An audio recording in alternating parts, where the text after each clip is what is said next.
At 2:17 a.m., she sent 3 words that shattered 3 weeks of silence, and what followed proved that the bravest thing you can do is choose love when you're terrified of losing it. I was lying in bed, staring at the ceiling, when my phone lit up. 2:17 a.m. Her name appeared on the screen, and my heart stopped for a second. We hadn't spoken in 3 weeks. Not since that night in her apartment when she told me she needed space. Not since I walked out her door and felt something break inside my chest. I picked up the phone. My hands were shaking. The message was short.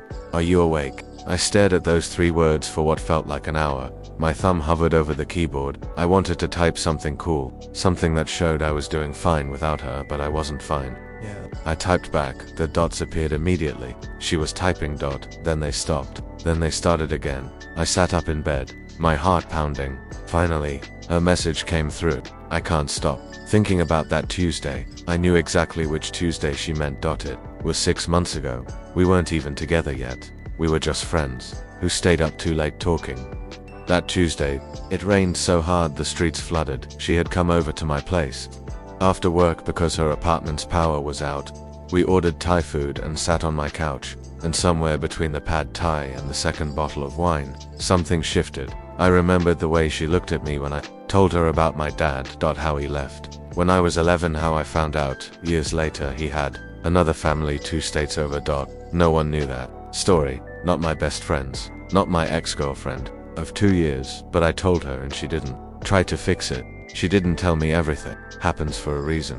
She just put her hand on mine and said, that must have hurt like hell. It was the first time someone saw the hurt without trying to bandage it with empty words. We talked until 4 in the morning. I remembered falling asleep on opposite ends of the couch when I woke up at dawn. She was gone. There was a note on my coffee table. Thanks for letting me stay. You're more than you think you are. I kept that note in my wallet for weeks. Now, sitting in my bed at 2:18 a.m., I typed back, I think about that Tuesday too. The response came fast. I shouldn't have texted you, but you did. I know.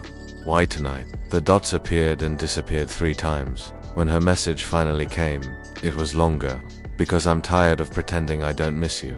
Because I saw a couple at the grocery store today picking out wine, and the guy made a stupid joke, and the girl laughed the way I used to laugh with you. Because I got into bed tonight and realized I've been sleeping on one side, even though you're not here anymore. Because it's been 3 weeks and I thought the space would help, but it just feels empty. I read it twice. Then 3 times. My chest felt tight. I wanted to call her. I wanted to drive to her place. But I knew that's not what she needed. Not yet. The space was your idea. I typed, I know. Do you regret it? I don't know, maybe. I don't know anything anymore. I lay back down, phone in hand, staring at her words. 3 weeks ago, we had been lying in her bed. It was a Sunday morning. Sun coming through the curtains. Her head on my chest. Everything felt right. Then her phone rang. It was her mum. I didn't hear the whole conversation, but I heard enough. Something about her ex. Something about him calling her parents' house when she hung up. Her whole body was tense. What's wrong? I asked. Nothing. That wasn't nothing. She sat up, pulled her knees to her chest. My mum asked if I was still seeing you. What did you say? I said yes, and she asked if it was serious. I waited. I didn't know what to tell her, she said. Quietly, that's when I felt the distance. Not physical distance, the other kind. The kind that happens when someone's mind goes somewhere you can't follow.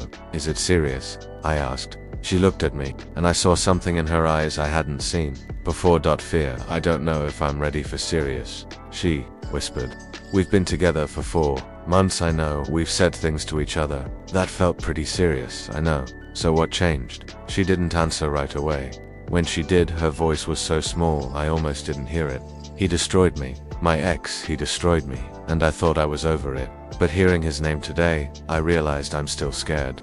I reached for her hand. She let me take it, but she didn't squeeze back. I'm not him, I said. I know you're not. Then why does it feel like you're pushing me away? Because I don't know how to do this without being terrified. We sat in silence for a long time. Eventually, she asked me to leave. Not angrily. Just quietly. I need to think, she said. I got dressed. I kissed her forehead. I walked out. I didn't hear from her for 3 weeks. Until tonight, 2:21 a.m. Now, are you still there? She texted. Yeah, I'm sorry for what? For being a mess. For texting you in the middle of the night. For not knowing what I want. You're not a mess. I feel like one. I sat up again, trying to figure out what to say. The truth was, I was angry. Not at her. At the situation. Her ex for breaking her so badly that she couldn't see how good we were together. At myself for not being enough to make her feel safe. But I also understood, because I'd been broken before, by someone who made me believe love was supposed to hurt. Can I ask you something? I typed, okay. That night you stayed over. The Tuesday, why did you leave without waking me up? The dots appeared, disappeared, appeared again. Because I was afraid. Of what? Of how much I liked you. We weren't even together yet, and I already felt more for you than I'd felt for anyone in years. It scared the hell out of me. I closed my eyes. You should have told me. I know I would have understood, would you? Yeah, I'm telling you now. I didn't know what to say to that. Part of me wanted to tell her to come over. Part of me wanted to protect myself from getting hurt again. What do you want from me? I asked. I don't know. That's not fair. I know it's not. You can't just text me at 2 a.m. and say you miss me and then not know what you want. I'm sorry. I put the phone down for a minute, breathed, picked it back up. I miss you too. I typed. You do. Every day. I didn't think you would. Why? Because you seemed fine when you left that day. I almost laughed. I wasn't fine. I cried in my car for 20 minutes before I could even start driving. You did. Yeah, I didn't know. You didn't ask. Silence then. I'm sorry. Stop apologizing. I don't know what else to say. Tell me what you're thinking right now. Not what you think I want to hear. What you're actually thinking. The dots took forever. I'm thinking that I want to see you. I'm thinking that I'm terrified of what happens if I do. I'm thinking that I ruined the best thing I had because I'm too scared to let myself be happy. I'm thinking that you deserve someone who isn't this broken. My throat tightened. I never asked you to be perfect. I know. I just asked you to be honest. I'm trying. Are you? Yes. I believed her. I wanted to believe her. What are you thinking? She asked. I thought about lying. About playing it cool. But I was too tired for games. I'm thinking that I still have your hair tie on my dresser. I'm thinking that I haven't been able to listen to any of the songs we used to play in the car. I'm thinking that I went on a date last week to try to move on, and I spent the whole time comparing her to you. I'm thinking that I'm scared too, of what? Of letting you back in and having you leave again. I don't want to leave, you already did. That message sat there between us, drew and painful. I know, she finally wrote, and I hate myself for it. Don't. How can I not? Because hating yourself doesn't fix anything. She didn't respond for a minute. Then, can I call you? My heart jumped. Yeah. The phone rang 2 seconds later. I answered. Hi, she said. Her voice sounded different than I remembered. Softer. Tired. Hi. I didn't think you'd answer. Why wouldn't I? I don't know. I thought maybe you'd be done with me. I'm not done with you. She was quiet. I could hear her breathing. I'm lying in bed, she said. Same spot where we had that fight. I remember. I haven't been able to sleep right since you left. Me neither. I keep reaching over to your side and forgetting you're not there. I closed my eyes. I do the same thing, really. Yeah, I thought I was crazy. You're not crazy. I feel crazy. You're just scared, aren't you? Terrified. She laughed a little. It was the saddest laugh I'd ever heard. We're a mess, she said. Yeah, but I miss you. I know. Do you miss me? You know I do. Say it. I miss you. Again, I miss you. She started crying. I could hear it in her voice. The way it cracked. I'm sorry, she said through tears. I'm so sorry I pushed you away. I'm sorry I got scared. I'm sorry I made you think you weren't enough. Hey, I said softly. Breathe. She took a shaky breath. You were always enough, she said. You were more than enough. That's why I got scared. I don't understand. Because loving you felt too good. And every time something feels that good, I wait for it to be taken away. My chest ached. I'm not going anywhere. How do you know? Because I don't want to. People always leave. Not always. He did. I'm not him. I know. Do you? She was quiet.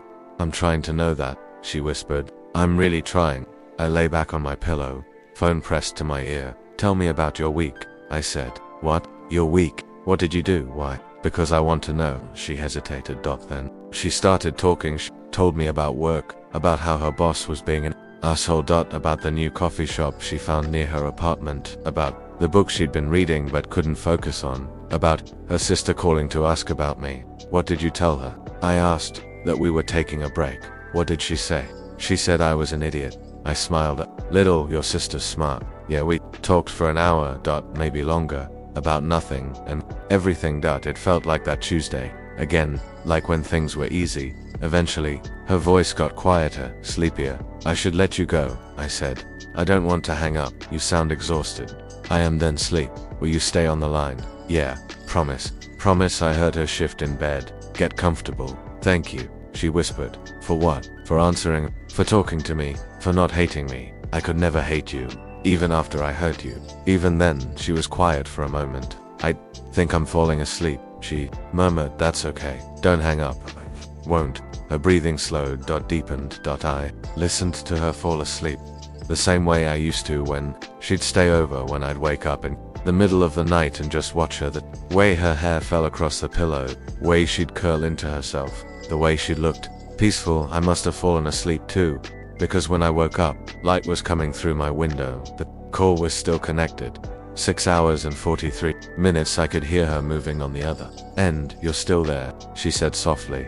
I said I would be. I didn't think you'd actually stay. I don't break promises. She was quiet. What time is it? She asked. Almost 9. Shit. I have to get ready for work. Okay, can I see you? She asked suddenly. My heart stopped. When? Tonight. After work. I know it's fast. I know we should probably talk more first, but I need to see you. I thought about saying no. About protecting myself, but I couldn't. Okay, really? Yeah. My place or yours? Yours. What time? 7. I'll be here. We hung up. I sat in bed, staring at my phone. Part of me felt like I was making a mistake, like I was setting myself up to get hurt again, but the bigger part of me didn't care. I missed her too much to care. I went through the day in a blur. Showered. Made coffee. I didn't drink. Tried to work but couldn't focus. Went for a run to clear my head. Didn't work. By 6:30. I was in my car driving to her place, the same drive I'd made 100 times. I knew every turn, every stoplight. I parked outside her building at exactly 7, sat there for a minute. Breathed. Then I went up. She opened the door before I could knock. Like she'd been waiting right there. We stared at each other.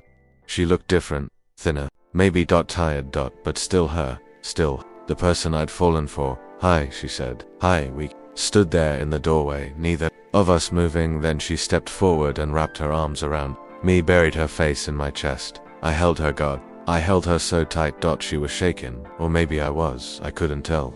I'm sorry, she whispered against my shirt. I'm so sorry. I know I was so stupid. You're scared? I'm still scared. Me too. She pulled back just enough to look at me. Her eyes were red. I don't want to lose you again, she said. Then don't push me away. I'll try. That's all I'm asking. She kissed me. Soft at first. Then harder. Desperate. Like she was trying to make up for 3 weeks in one kiss. I kissed her back, poured everything I'd been feeling into it. The anger. The hurt. The love. When we finally broke apart, we were both breathing hard. Come inside, she said. I followed her in. The apartment looked the same, smelled the same. Like her lavender candles and the vanilla lotion she always used. We sat on the couch. The same couch where everything fell apart. I don't know where to start, she said. Start anywhere. She took a breath. My ex called me last week. My stomach dropped. What? He called? I don't know how he got my new number, but he did. What did he say? That he missed me, that he made a mistake, that he wanted to try again. I felt my jaw tighten. What did you tell him? I told him to never call me again. I searched her face. Did you mean it? Yes, God, yes. I didn't even hesitate. I hung up on him. Then why are you telling me this? She looked down at her hands. Because hearing his voice made me realize something. It didn't hurt anymore. I didn't feel anything. And that's when I knew I was over him. Okay. But it also made me realize why I got so scared with you. Because with him, I always knew it would end. Even when things were good, I knew deep down he wasn't right for me. So when it did end, I was hurt, but I wasn't surprised. She looked up at me. But with you, it's different. With you, I can actually see a future. And that terrifies me. Because if I let myself love you completely, and you leave, I don't know if I'd survive it. My throat was tight. So you left. First, yeah, to protect yourself. Yeah, I reached for her hand. She let me take it. I can't promise I'll never hurt you, I said. I can't promise everything will be perfect. But I can promise I'm not going anywhere unless you push me away again. I don't want to push you away, then don't. It's not that simple. Why not? Because I have patterns. I self-sabotage. I get close to someone and then I find reasons to run. I know, I've watched you do it. Even before we had that fight, I could see you pulling back sometimes, getting distant, and you stayed anyway. Yeah, why? Because I thought you were worth it. I still think you're worth it. Her eyes filled with tears. I don't deserve you. Don't say that. It's true, it's not. She leaned, her head on my shoulder. We sat like that for a while, just breathing, just being. I started seeing a therapist, she said quietly. Yeah, after you left, I realized I couldn't keep doing this. Couldn't keep running from good things because I'm afraid that's good. She said I have an avoidant attachment style. What does that mean? It means I push people away when they get too close. It's a defense mechanism. From my childhood, from my ex, from all of it. Are you working on it? I'm trying. That's why I texted you last night. My therapist said I need to start being vulnerable even when it's uncomfortable, and that was uncomfortable. Terrifying, but you did it anyway. Yeah, I kissed the top of her head. I'm proud of you. She started crying again. Not loud, just quiet tears. I missed this, she said. I missed you holding me. I missed feeling safe. You are safe. Promise. Promise. We stayed on the couch for hours, talking, not talking, just existing together. At some point, we ordered food, Thai food, like that Tuesday, we ate on the floor, backs against the couch. Remember when you told me about your dad? She asked. Yeah, that was the night I knew that I was in trouble, that I was falling for you. Why that night? Because you trusted me with something real, something that hurt. And I realized I wanted to be the person you trusted with those things. I looked at her. You still are that person.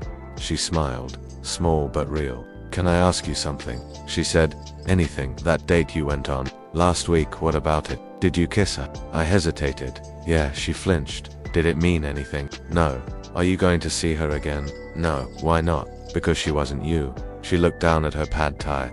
I hated the thought of you with someone else. Then don't make me be with someone else. I won't. You sure? Yes. We finished eating in silence. After, she stood up and held out her hand. Come here. I followed her to her bedroom. We lay down on her bed, fully clothed, just holding each other. I don't know if I can do this perfectly, she whispered. I don't know if I can promise I won't get scared again. I'm not asking for perfect. What are you asking for? Just honesty. When you're scared, tell me. When you want to run, tell me. Don't just disappear. Okay, promise. I promise. She turned to face me, her eyes searching mine. I love you, she said. It was the first time she'd said it. We'd been dancing around it for months, but she'd never said the actual words. You don't have to say it back, she added quickly. I just needed you to know. I love you too. Her breath caught. You do. I have for a while. Why didn't you say it? I was waiting for you to be ready to hear it. She kissed me, slow and deep. Different from earlier. Not desperate, just full. We fell asleep like that, tangled together when I woke up. Early morning light was filtering through the curtains. She was already awake, watching me. How long have you been up? I asked. A while. Couldn't sleep. Didn't want to. I wanted to make sure you were really here. I pulled her closer. I'm here. Don't leave. I won't. I mean it. Stay for breakfast. For the day. Just stay, okay? She smiled. Really smiled. The kind of smile I hadn't seen in weeks. That we spent the whole day together. Made breakfast. Terrible. Pancakes that we laughed about. Watched movies on the couch. Talked about everything we'd missed in 3 weeks. She told me, Abu.